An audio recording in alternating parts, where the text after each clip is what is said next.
ایک اور جگہ پر اسی حضرت یونس علیہ السلام کی قوم کی طرف اشارہ اللہ فرما رہے ہیں، سورۃ الصافات آیت نمبر 147 اور 148، وَأَرْسَلْنَاهُ إِلَى مِائَةِ أَلْفٍ أَوْ يَزِيدُونَ فَآمَنُوا فَمَتَّعْنَاهُمْ إِلَىٰ حِينٍ۔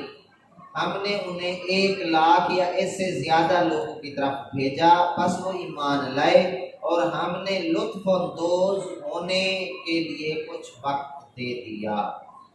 اور اسی طرح ایک اور جگہ پر سورۃ سبا آیت نمبر 34 میں فرمایا، وَمَا أَرْسَلْنَا فِي قَرْيَةٍ مِّن نَذِيرٍ إِلَّا قَالَ مُتْرَفُوهَا إِنَّا بِمَا أُرْسِلْتُم بِهِ كَافِرُونَ۔ اور ہم نے کسی بستی میں کوئی ڈرانے والا نہیں بھیجا، اگر بھیجا ہے تو یہ کہ برملا کہہ دیا وہاں کے خوشحال لوگوں نے، ہم اس دین کو جو تم لے کر آئے ہو یا بھیجے گئے ہو انکار کرتے ہیں۔ تو سارے کے سارے انکار کرنے والے ہوتے ہیں، چند لوگ ہوتے ہیں جو ایمان لے آتے ہیں۔ اللہ تبارک و تعالی ان آیات میں کیا کہنا چاہتا، میں اس بات کی طرف آتا ہوں اور بات کو مزید آگے نہیں بڑھاتا۔ سب سے پہلے اللہ نے فرمایا کہ بستی والے ایمان لے آئے، آمنو کا لفظ ہے، توجہ کریں، آمنو ایمان لے آئے، یہ بستی والے، پورا شہر کو بھی کہا جاتا ہے، دیہات کو بھی کہا جاتا ہے، چاہے وہ شہر کے لوگ ہوں چاہے وہ دیہات کے لوگ ہوں، سب کے سب پورا میں داخل ہوتے ہیں۔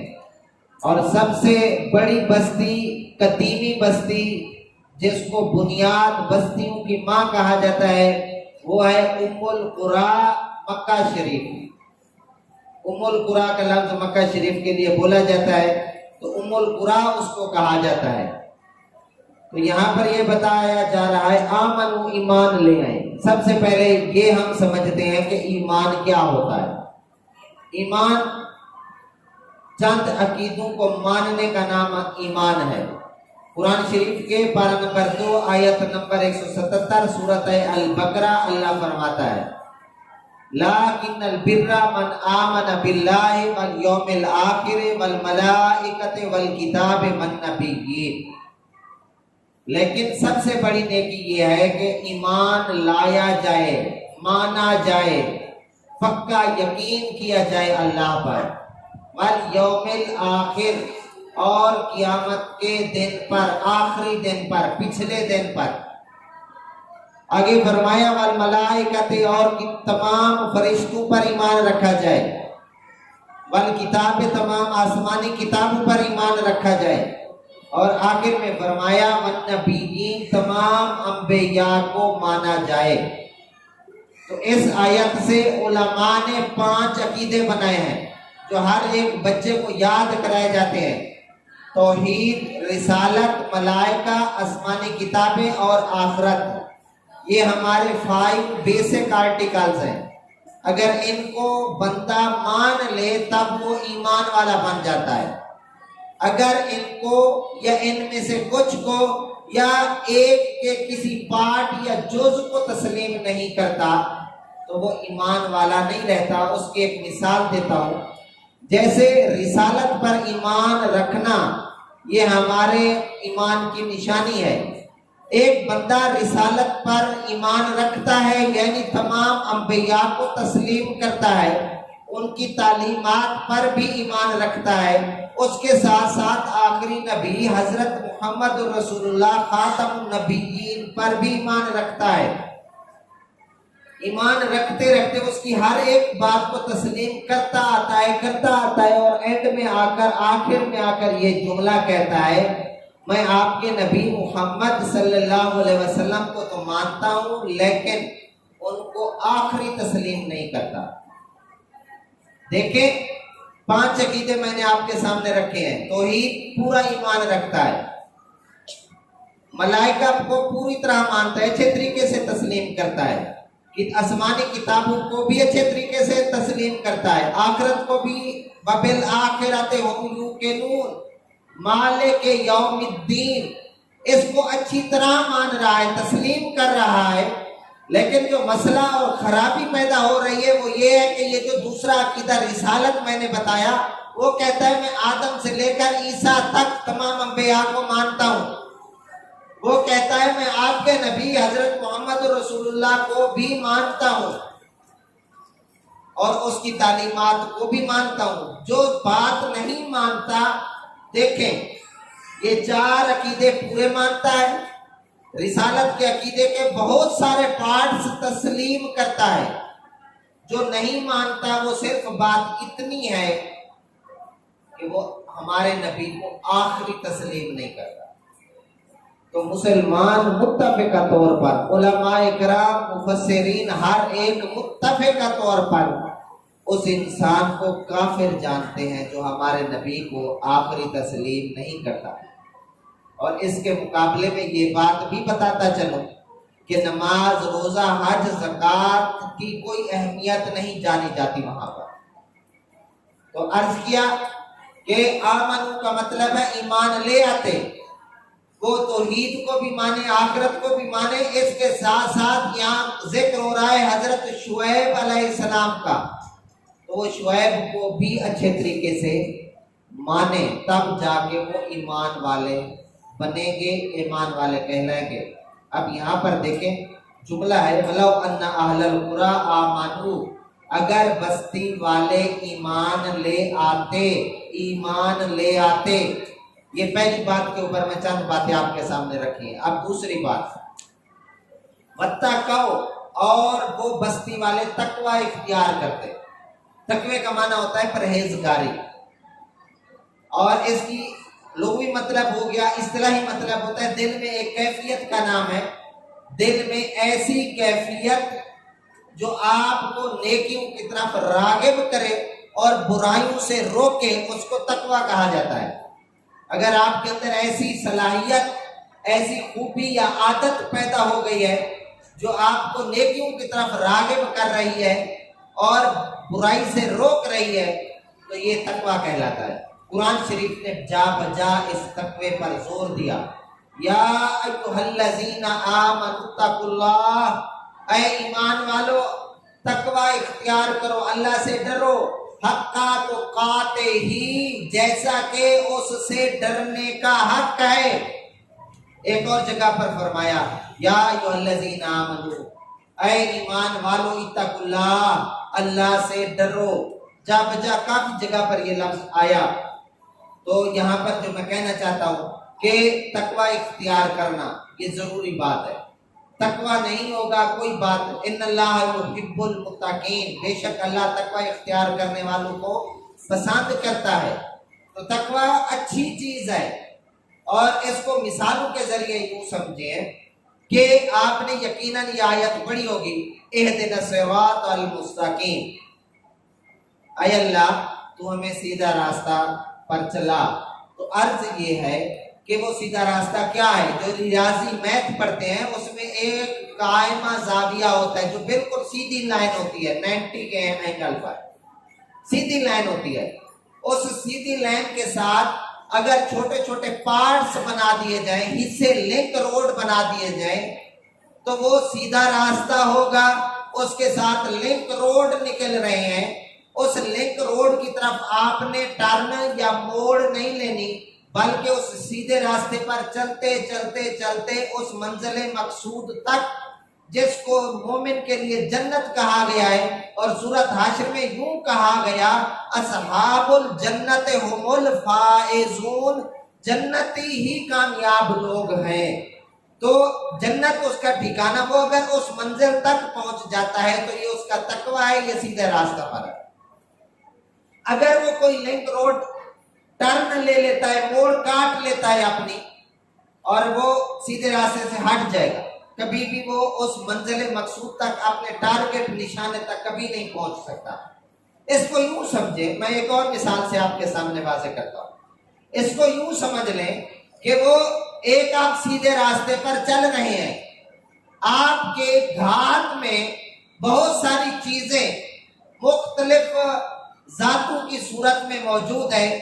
کہیں پر آپ کو سوشل میڈیا ملے گا، کہیں پر ٹک ٹاک کی ایپ ملے گی، کہیں پر واٹس ایپ کی ایپ ملے گی، کہیں پر گوگل آپ کا سر کھانے کے لیے بیٹھا ہوگا، کہیں پر معاشرتی رویے اور اقدار آپ کے سامنے آڑے آ رہی ہوں گی، اور کہیں پر کچھ ہوگا، اور اسی طرح بہت سارے انسان شیطان نما بیٹھے ہوں گے، خود شیطان بھی آڑے ہاتھ لینے کے لیے آپ کو تیار بیٹھا ہوگا۔ آپ نے اس سیدھے راستے کی طرف چلنا ہے جو آپ کے گھات لگائے ہوئے چیزیں ذاتیں بیٹھی ہیں، ان کی طرف آپ نے توجہ نہیں کرنی، تب جا کے آپ منزل مقصود پر پہنچیں گے۔ اسی کو تقویٰ کہتے ہیں۔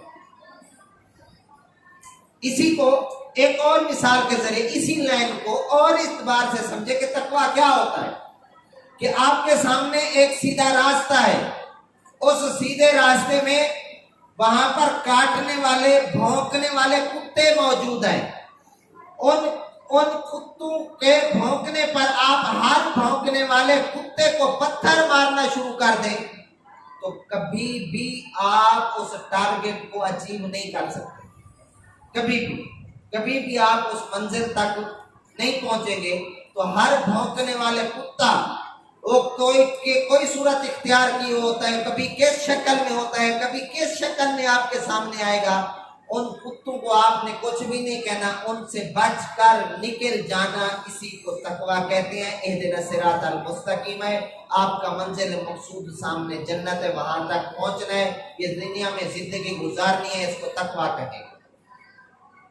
میں پہلے ایک دفعہ مثال دے چکا ہوں، حضرت عمر بن خطاب رضی اللہ تعالی عنہ نے حضرت ابی بن کعب رضی اللہ تعالی عنہ سے سوال کیا، اے ابی بن کعب، تم بڑے عالم ہو، فاضل ہو، کاتب وحی ہو، تم بہت بڑے قاری ہو، مجھے ایک سوال کا جواب تو دیجئے۔ تو انہوں نے کہا جی فرمائیں۔ تو حضرت عمر بن خطاب نے کہا کہ تقویٰ کس کو کہتی ہے، تقویٰ کس چیز کا نام ہے؟ تو حضرت ابی بن کعب رضی اللہ تعالی عنہ نے سوال کیا، کراس کوشچن جسے کہتے ہیں، سوال کے اوپر سوال کرنا۔ تو عرض کیا کہ میرا سوال یہ ہے کہ ایک خاردار کانٹے دار جگہ ہو، بشز ہوں، جھاڑیاں ہی جھاڑیاں، کانٹے ہی تار کانٹے، اور آپ وہاں سے گزرنا چاہیں تو کیسے گزریں گے؟ تو حضرت عمر بن خطاب رضی اللہ تعالی عنہ یہ دیکھیں، نیچے وہ تہبند باندھتے تھے، بڑی چادر باندھتے تھے، اوپر سے یہ جو شرٹ ہے وہ نیچے تک پہنتے تھے، بڑے والی شرٹ پہنتے تھے۔ ہماری شرٹیں تو چھوٹی ہوتی ہیں، ہماری قمیصیں چھوٹی ہوتی ہیں، وہ بڑی قمیص پہنتے تھے۔ آپ صلی اللہ علیہ وسلم نے ہمیشہ چادر باندھی ہے، آپ کے خلفاء نے بھی چادریں باندھی ہیں، آپ صلی اللہ علیہ وسلم نے پاجامے کو پسند کیا تھا لیکن کبھی پہنا نہیں تھا۔ لیکن جو میں یہاں پہ بات بتا رہا ہوں، حضرت عمر بن خطاب اٹھتے ہیں، آپ میری طرف دیکھیں، سارے اٹھتے ہیں، اپنے اس بڑی شرٹ کو اور اپنی چادر کو سمیٹتے ہیں، اپنے جسم کو سمیٹتے ہیں، یوں کر کے چلنا ایسا ایسا شروع کر دیتے ہیں، اور فرماتے ہیں کہ میں اس طرح اپنے آپ کو سمیٹ کر اس بشز والی جگہ سے گزر جاؤں گا۔ تو حضرت ابی بن کعب رضی اللہ تعالی عنہ نے ان کی طرف دیکھ کر کہا، اے عمر، دنیا میں اسی طرح اپنے آپ کو بچا کر نکل جانا، اسی کو تقویٰ کہتے ہیں۔ تو دیکھیں، میں اس کے اوپر سیرت کی دیکھیں، میرا محبوب خود تقوی پر کتنا عمل کرتا تھا۔